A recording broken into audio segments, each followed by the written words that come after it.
So that's it for tonight. I just thought I'd give you a quick update as to what we've managed to do today. I've finished the welding on the back end. There was just these 2 plates to do. Everything that's been welded has now been seam sealed to stop it from rusting away again, and all of the rust has now been painted in red oxide primer. The next step is for my brother to come up, finish painting everything black so the rear subframe can go back on and I can start to rebuild the rear suspension. I've taken most of the bushes out of the arms now. I'm going to give the rest to my dad to get him to take them out because I'm bored of it, if I'm honest. I've managed to get the wheel bearings out the hubs as well. My brother will paint these tomorrow night and I will put the new bearings in ready to go back onto the car once we've done the clutch, which has now arrived, thankfully. As you can see, everything that's on that shelf is for this car. Hopefully by the end of this, that shelf will be completely empty.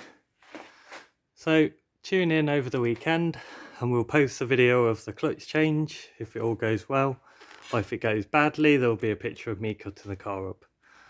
If you like what you see, then please subscribe and give it a thumbs up because it does help me massively to grow my base. Speak to you all soon.